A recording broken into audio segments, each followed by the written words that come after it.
décider de prendre une position publique pour appeler nos responsables politiques, et notamment les candidats, que ce soit aux élections présidentielles ou aux élections législatives, à vraiment prendre en main ces défis majeurs que sont d'une part l'attention aux plus vulnérables et la prise en compte de ces plus vulnérables dans la définition même des politiques publiques, que ce soit la question du défi climatique et de son urgence, et la construction en fait de la paix et du vivre ensemble est au cœur effectivement des défis que nous partageons, et elle a pris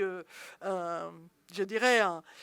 sacré mouvement d'accélération avec l'apparition du conflit entre l'Ukraine et la Russie. Nous essayons aussi de mettre en lumière l'apparition ou la construction des modalités de paix, que ce soit le recours à la diplomatie, que ce soit le respect du droit international humanitaire, du droit international des droits humains,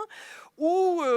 l'appel à des outils comme les interventions civiles de paix qui peuvent être mises au service de la paix et qui ne sont généralement insuffisamment finalement mis en exergue, que ce soit par nos politiques d'ailleurs, ou peut-être moins mis en lumière dans les médias à l'heure actuelle.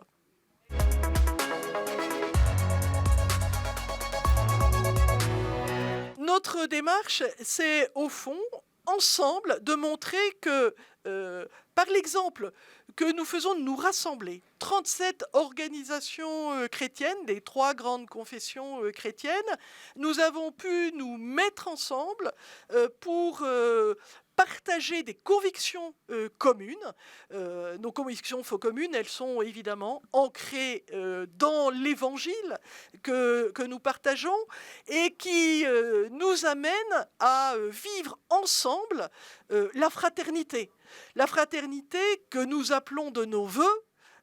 dans le cadre de notre démarche à l'échelle de la société française, d'une part, mais aussi à l'échelle de la société européenne et internationale, et ce sur 3 plans. À l'échelle de la relation interpersonnelle entre individus, composant la population française, mais aussi à l'échelle des populations entre elles, que ce soit les populations entre pays européens ou plus largement, et puis à l'échelle des États, à l'heure où doivent se construire des solutions aux défis des multiples crises auxquelles nous devons répondre, à l'heure où ces réponses sont données essentiellement par les grandes puissances de la planète, ce qui veut dire qu'il y a urgence à ce que, aussi bien à l'échelle individuelle ou collective sur le plan national, qu'à l'échelle internationale, au plan des institutions internationales, il y a urgence à faire la place aux plus vulnérables, que ce soit les personnes les plus vulnérables, les populations les plus vulnérables ou les États les plus vulnérables, pour qu'on les entende et qu'ils puissent participer à la construction de solutions dans un monde qui, on le voit, est en fait interdépendant. C'est-à-dire que ces crises qui touchent tous les pays du monde entier, elles ne pourront être résolues que si on construit les solutions tous ensemble.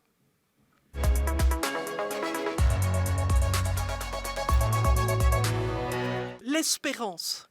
L'espérance dans un pays qui est bien connu à travers toutes les études faites depuis des années pour être l'un des pays les plus pessimistes du monde,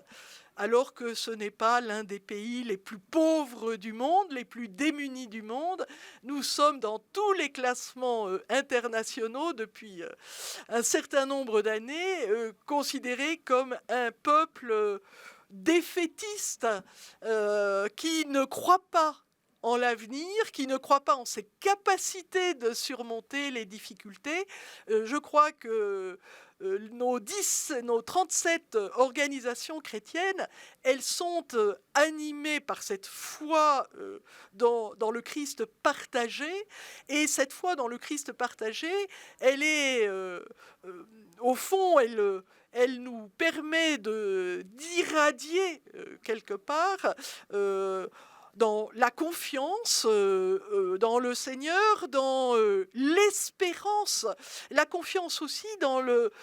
à partir du regard que nous portons sur les autres et notamment sur les plus vulnérables. Les plus vulnérables pour nous sont des personnes qui existent. Nous les voyons, nous les entendons et nous nous battons pour qu'elles aient leur place dans la société et qu'elles puissent dire elles aussi ce qu'elles souhaitent, ce qu'elles veulent et en quoi elles peuvent contribuer à la construction de notre société et du vivre ensemble. Je crois que c'est ce regard-là, ce regard de confiance, d'espérance qui peut-être nous distingue en tant que chrétiens.